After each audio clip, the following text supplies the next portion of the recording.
Hello everyone, welcome to Study Mantra. आज हम पढ़ेंगे 15 सितंबर के करंट अफेयर्स। तो चलिए स्टार्ट करते हैं। देखते हैं पहला question. Who became the first person in the world to amass a staggering 1 million followers across various social media platforms? 1 billion cross करने वाले पहले पर्सन बने हैं जिन्होंने सोशल मीडिया प्लेटफॉर्म पे 1 बिलियन का फॉलोअर्स क्रॉस किया है। तो ये बने हैं Cristiano Ronaldo. Which company tops the list of Times World's Best Companies 2024?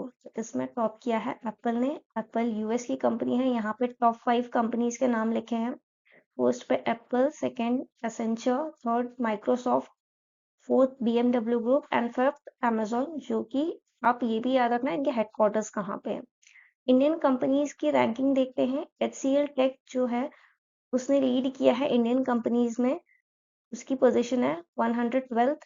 Infosys की है 119, विप्रो की 134, अदानी ग्रुप ने किया है, उसकी रैंकिंग है 736 एंड रिलायंस इंडस्ट्री जो कि मुकेश अंबानी द्वारा लीड की गई है, उसकी पोजीशन है 646 पोजीशन पे है।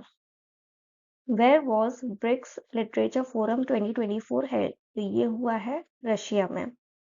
इंडिया ने पार्टिसिपेट किया था ब्रिक्स लिटरेचर फोरम जो कि कजान रशिया में हुआ है और इसकी थीम थी world literature in the new reality, dialogue of traditions, national value and culture.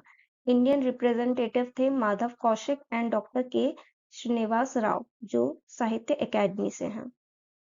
Which portal has been launched by Piyush Goyal for resolving exporter issue? तो ये किया गया है। इस पोर्टल का नाम है जन सुनवाई portal. Union minister for commerce and industry Piyush Goyal ने लॉन्च किया है जन सुनवाई पोर्टल जो कि एक ऑनलाइन प्लेटफॉर्म होगा डिपार्टमेंट ऑफ कॉमर्स के लिए, जो डिजाइन किया गया है। जो भी ऑनलाइन कम्युनिकेशन होगी स्टेक होल्डर और अथॉरिटीज के बीच में।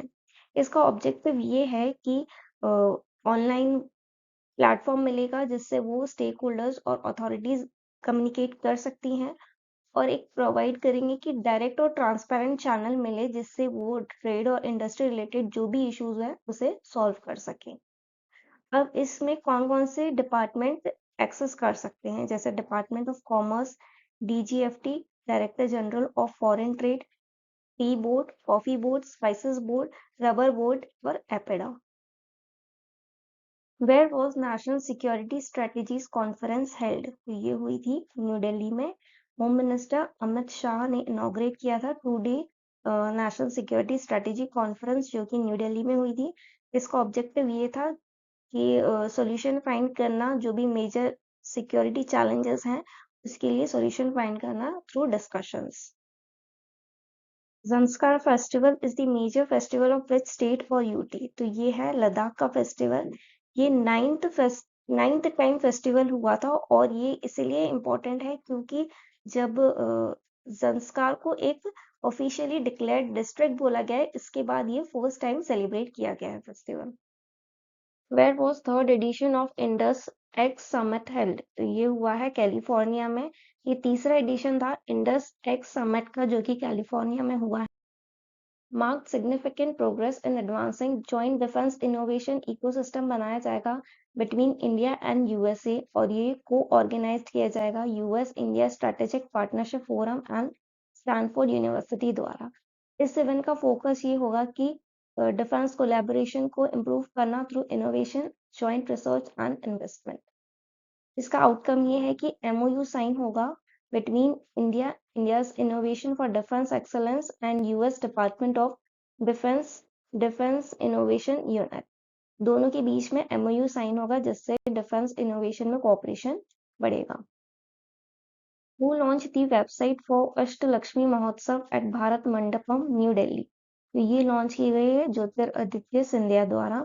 ये union minister Jyotiraditya Scindia, honourable minister for communication and development of north eastern region है, यानी डोनियर के ये मिनिस्टर हैं। इन्होंने ऑफिशियली वेबसाइट लॉन्च की है अष्टलक्ष्मी महोत्सव जो कि न्यू दिल्ली में लॉन्च की गई है। इसका हाईलाइट ये होगा कि गवर्नमेंट ने एक डेडिकेशन दिखाया है नॉर्थ ईस्ट इंडिया का जो कल्चर है, इकोनॉमिक रिचनेस है नॉर्थ ईस्ट का, उसे both national and international platform पे शोकेस किया जाएगा। अष्टलक्ष्मी महोत्सव 6 दिसंबर से 8 दिसंबर में सेलिब्रेट किया जाएगा और ये festival 8 north east state celebrate करते हैं, जैसे अरुणाचल प्रदेश, आसाम, मणिपुर, मेघालय, मिजोरम, नागालैंड, सिक्किम एंड त्रिपुरा। ये 8 स्टेट है, इसलिए कलेक्टिवली इनको बोला जाता है Ashtalakshmi. 8 forms of prosperity. How much transaction limit for tax payment through UPI in a single transaction has been increased by NPCI? NPCI ने क्या किया है कि यूपीआई के थ्रू आप एक बार में कितने तक का टैक्स पेमेंट कर सकते हो, इसकी लिमिट को बढ़ा दिया गया है। ये अब पहुंच गई है 5 लाख तक, आप सिंगल ट्रांजैक्शन में कर सकते हो। एनपीसीआई की फुल फॉर्म है national payment corporation of India.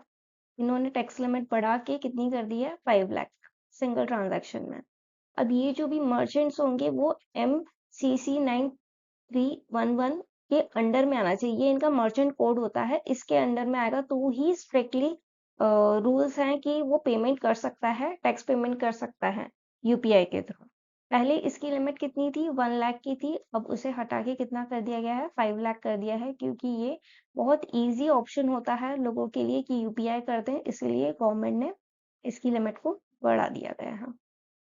In which year India has been placed in the Global Security Index 2024 released by the International Telecommunication Union?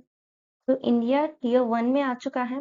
India ने जंप कर लिया पोजीशन टियर 1 में ग्लोबल सिक्योरिटी इंडेक्स 2024 की index में, जो कि release किया जाता है इंटरनेशनल टेलीकम्युनिकेशन यूनियन द्वारा। और इंडिया एक रोल मॉडल पार्ट बन गया है, क्योंकि कंट्री का साइबर सिक्योरिटी कमिटमेंट्स और रिजल्टिंग इम्पैक्ट्स बहुत अच्छे थे।